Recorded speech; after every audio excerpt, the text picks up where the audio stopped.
July 13th, 2026. Southern China. The water hasn't even fully receded, and already farmers are wading back into their fields because they don't have the luxury of waiting. Every hour costs them crops. Every day costs them their entire year's income. This is Guangxi right now in the aftermath of Typhoon Maisak, and it is a race against time that almost nobody outside the region is watching, even though it could determine whether hundreds of thousands of families have any income left this year at all. Here's what happened. Typhoon Maisak made landfall on Hainan Island on July 3rd, then tore inland into Guangxi, dumping rainfall that in some areas exceeded 900 millimeters, close to 3 feet of water in a matter of days. Rivers surged past warning levels, reservoirs overtopped or breached entirely, including the Liulan Reservoir in Hangzhou, sending floodwater directly into homes, roads, and farmland below. More than 130,000 people have been evacuated. Over 300,000 have been affected. And underneath all of those numbers, quietly, is another disaster that doesn't get the same headlines as a collapsing dam, but might end up costing this region just as much. Farmland submerged, crops drowned, an entire growing season gone in days. And this isn't abstract. In Hangzhou specifically, the timing could not have been crueler. This is the world's largest jasmine tea producing region, with roughly 30,000 acres of tea fields expected to produce over 150,000 tons of jasmine flowers this year. And the flood hit during peak picking season, the exact window when farmers are supposed to be harvesting the flowers at their most valuable. Instead, local farmers describe fields completely inundated, harvest made physically impossible, an entire season's worth of income sitting underwater, while the plants that were supposed to support their families for the next year rot in place. This is not a small local business. Jasmine tea from this region is a major agricultural export, and right now nobody knows exactly how much of this year's crop is recoverable. But it isn't just tea. Rice paddies across the flood zone are submerged. Vegetable fields are underwater. Livestock enclosures have been swept away or flooded entirely. And here's the part that should genuinely worry anyone paying attention. When floodwater sits on farmland for days, it doesn't just drown the current crop, it can poison the soil for the next one. Standing water starves root systems of oxygen. It carries silt, debris, and contamination into fields that were carefully managed for years. And the longer that water sits there, the smaller the window becomes for farmers to save anything at all, whether that's this year's harvest or even next year's planting season. So, right now, across the flood zone, farmers are doing everything they physically can to fight back against a clock that is not on their side. Officials say emergency drainage work is underway across the region, trying to pull standing water off farmland before root systems die completely.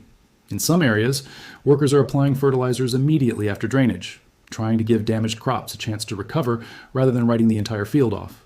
Where the crop is already at total loss, teams are moving in to replant or reseed as fast as possible, because in farming, timing is everything. Miss the replanting window by even a couple of weeks, and an entire field can go from salvageable to worthless. China's Ministry of Agriculture and Rural Affairs has stepped in directly, and the scale of the response tells you how seriously this is being treated. Tons of disinfectant and thousands of protective suits have been dispatched into the region, not for people, but for animals, because flooded farmland creates a second, quieter crisis: disease. When livestock and poultry die in a flood, and enough of them do, decomposing animal remains and standing water become a breeding ground for outbreaks that can spread through surviving herds within days. So, alongside the disinfectant, teams are working to properly dispose of dead livestock and poultry across the region, racing to prevent a full-blown animal disease outbreak on top of everything else this region is already dealing with. Agricultural experts and officials have been sent directly into the hardest hit areas, working alongside farmers on the ground, trying to make real-time decisions about what can still be saved and what has to be written off. Money is moving too. Beyond the roughly 100 million yuan already allocated for emergency disaster restoration in Guangxi, additional relief packages have followed, specifically aimed at helping the region recover from the agricultural devastation left behind by Maisak. That funding is meant to help farmers replant, repair damaged irrigation and drainage infrastructure, and try to stabilize what's left of this year's production before the situation gets any worse. But money moving through government channels takes time, and time is exactly what these farmers don't have.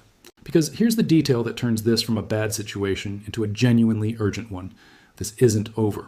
Meteorologists are warning that the remnants of Maisak will keep dumping rain across Guangxi for days to come, keeping already saturated farmland from ever getting the chance to properly drain. And looming behind that is an even bigger threat. Typhoon Bavi is gathering strength in the western Pacific right now, tracking toward China's eastern coast. And depending on its exact path, it could bring another wave of destructive rainfall into a region that has not even begun to recover from the last one.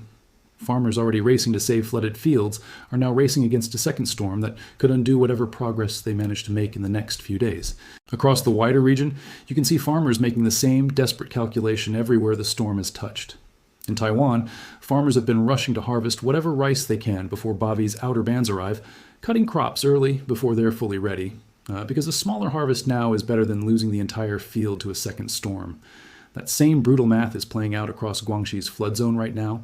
Do you try to save what's left, knowing another storm might wipe it out anyway? Or do you accept the loss now and start planning for next season?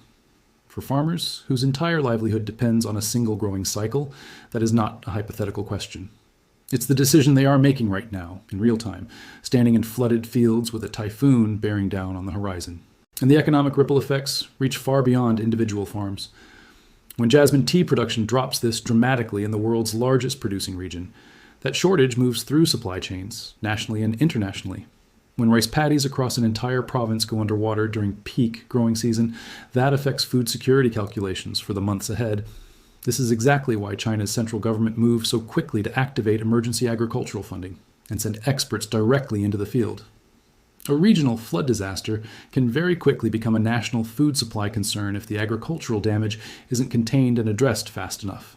What makes this story so difficult to watch unfold is that there is no dramatic single moment to point to. The way there was with the dam breach, there's no single wall of water crashing through in front of cameras.